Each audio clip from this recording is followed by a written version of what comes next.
Somewhere, far out at sea, there is an island that does not appear on any modern map. Not because it is hidden, not because it is secret, but because it is simply too small to matter. A single hill rising gently from the water, a handful of old stone buildings, a narrow path that winds from the shore up to the top of the hill, where, for as long as anyone can remember, a lighthouse has stood. The lighthouse is old.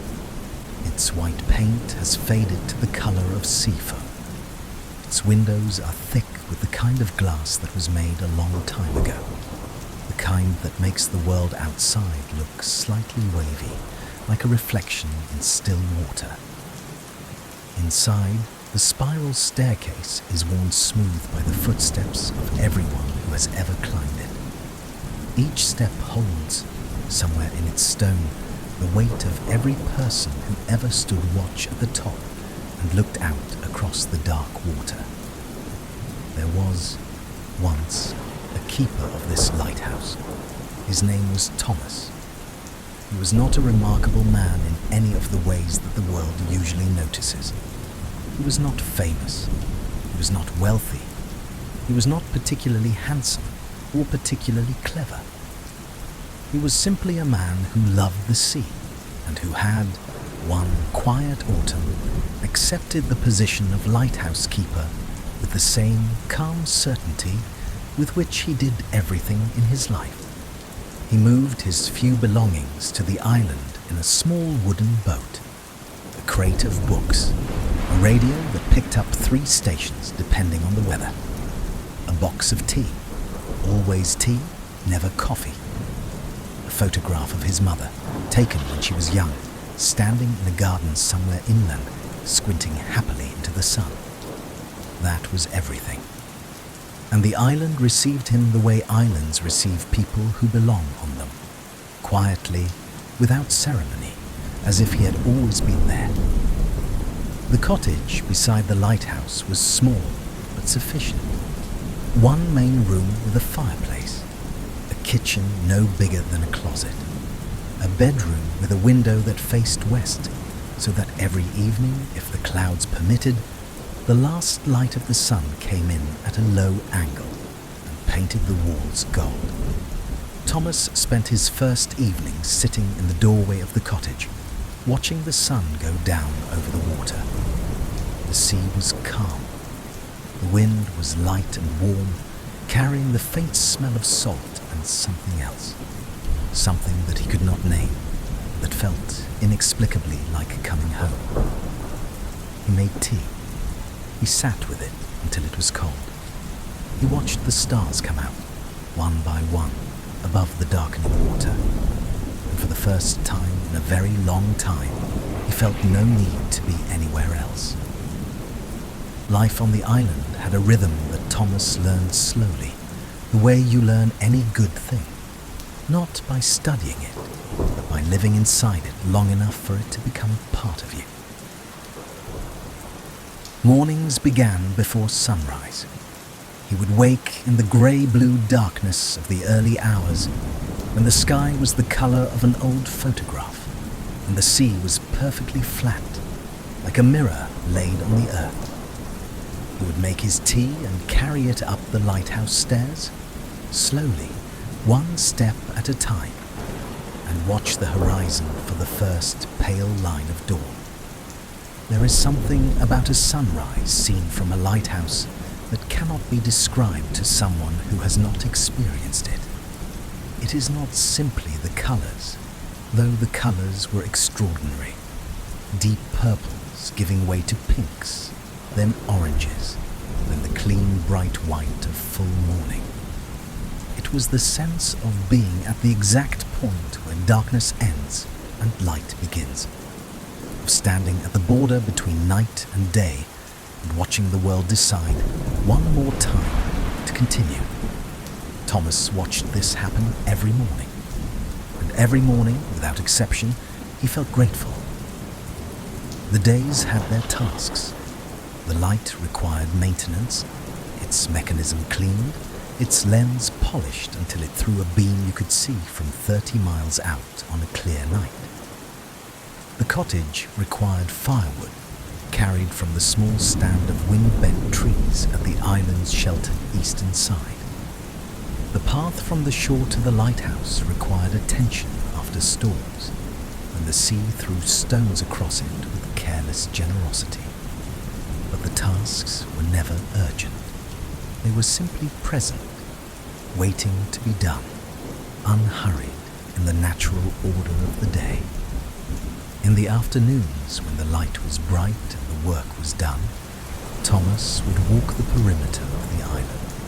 It took about 40 minutes to walk all the way around, less if the tide was low and he could take the beach path, more if the rocks were slick with seaweed and he had to pick his way carefully. He knew every corner of that small place.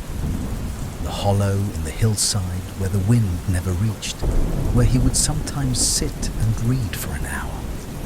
The tide pools on the northern shore, full of small creatures living their entire lives in a world the size of a dinner plate. The single large flat rock near the western shore, where, in the evenings, seals would sometimes come to rest, 5 or 6 of them, lying completely still in the last warmth of the day, breathing slowly. Thomas liked the seals. They reminded him of something, though he could never quite say what. Something about the way they rested, completely without reservation. As if resting were the most natural and important thing in the world. As if there were no difference between resting and living. He thought they might be right about that. It was in his second winter on the island that the great storm came. He had watched it building for 2 days, a darkness on the western horizon that grew and deepened like a bruise. The radio gave warnings in the clipped, business-like language of weather services. Wind speeds, wave heights, coordinates. The numbers were large. Thomas listened to them with the calm attention he gave to everything, and then he prepared. He secured the cottage. He checked the lighthouse mechanism 3 times. He brought in enough wood for a week. He filled every container he owned with fresh water. And then, on the evening before the storm arrived, he climbed the lighthouse one last time in calm weather and stood at the top and looked out at the approaching darkness. The sky to the west was the color of iron. The clouds moved with a slow, deliberate purpose that was almost beautiful. The sea had changed.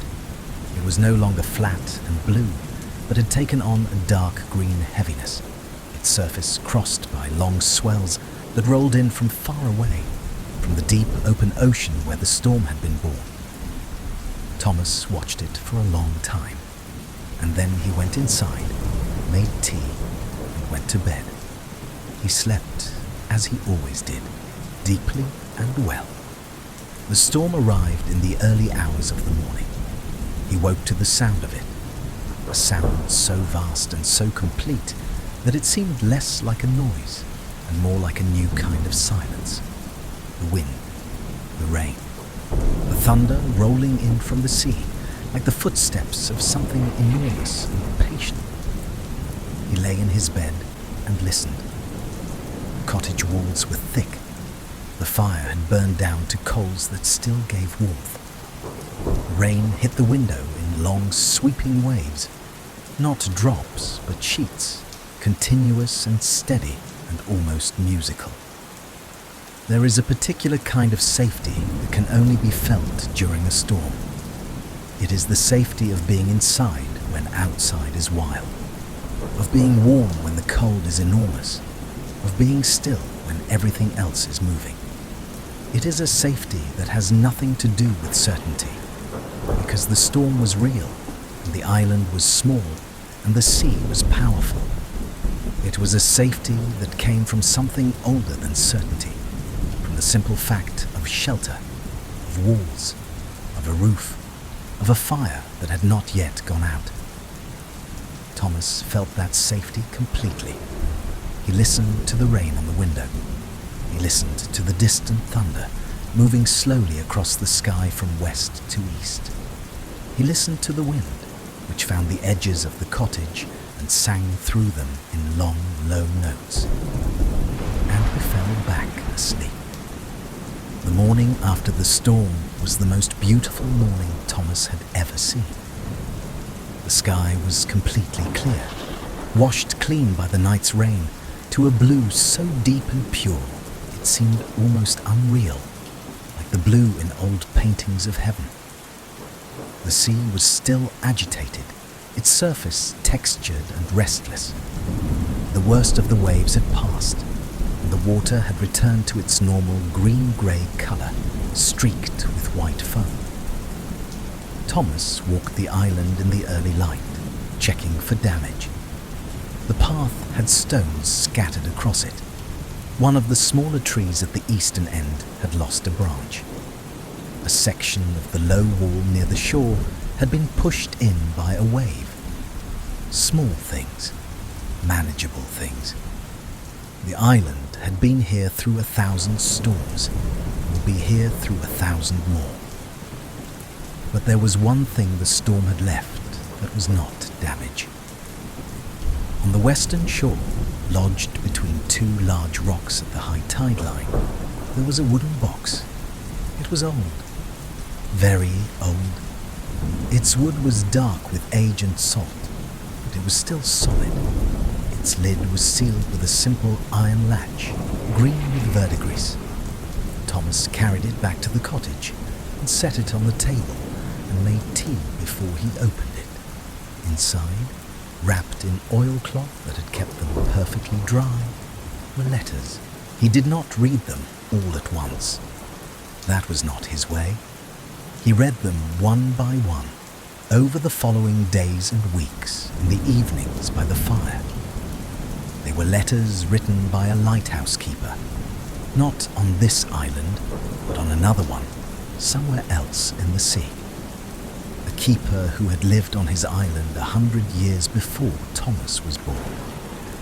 A keeper who had written letters to his family on the mainland, describing his days in language so quiet, careful, and full of love, that Thomas found himself setting each letter down when he finished it, and sitting for a long time in the firelight, feeling something he could not quite name. Recognition, perhaps? The feeling of reading your own thoughts in someone else's handwriting. The old keeper wrote about the same things Thomas knew, the same mornings, the same rhythm of tasks, the same pleasure of the tide pools, and the flat-topped rock, and the seals lying in the evening light, the same safety of the storm, heard from inside warm walls. One letter in particular Thomas read many times. It was short, only a paragraph. It said, "I have been thinking about what it means to live quietly. I think it means this, to be so completely present in the place where you are that there is no room left over for wishing you were somewhere else. The sea teaches this. The lighthouse teaches this. Every morning that I watch the sun come up from the top of the tower, I am exactly here and nowhere else. And that is enough. That is more than enough. That is everything." Thomas folded the letter carefully and put it back in its envelope. Outside, the evening wind was gentle. The fire crackled softly.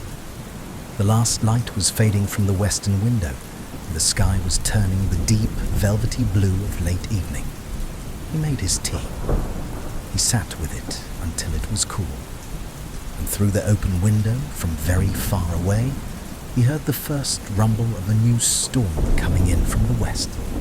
Not a frightening sound, not a warning, just the sea doing what the sea does, moving, breathing, carrying things from one shore to another. Thomas closed his eyes and listened. And now, let the storm come. Let it come the way all storms come.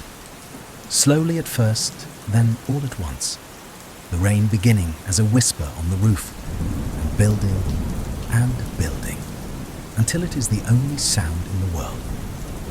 Let the thunder roll in from the distance, low and slow, like the earth turning over in its sleep. You are inside. You are warm. The walls are thick around you. The roof is solid above you. And the rain is falling on everything outside, on the sea and the stone, and the old white lighthouse standing at the top of the hill, falling on all of it, steady and endless and soft. There is nothing you need to do tonight, nowhere you need to be, no problem that cannot wait until morning, no thought that needs to be finished tonight, just the rain, just the distant, gentle thunder, moving slowly across the sky, fading, fading. Somewhere out on the water, the lighthouse beam is turning, slow and steady, around and around, a single point of light in all that darkness, not urgent, not alarmed, just present, turning, the way things that have always been here keep turning. The rain is heavier now. You can hear it on the window, a steady, soft percussion, like a song with no beginning and no end, just middle, just this, just now.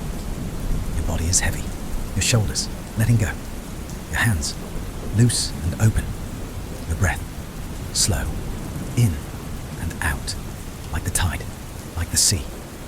The storm will be here all night, and you can sleep through all of it, warm and still and safe, while the rain falls and the thunder rolls and the lighthouse turns its slow circle of light over the dark water. You don't need to watch. You don't need to listen. Everything is taken care of. The island has been here through 1,000 storms, and it will be here in the morning, and so will you. Sleep well. Let the sound of the rain carry you. Let the thunder be your blanket. Let the lighthouse be your last thought. A single, steady light, turning slowly in the dark. Going, going, gone.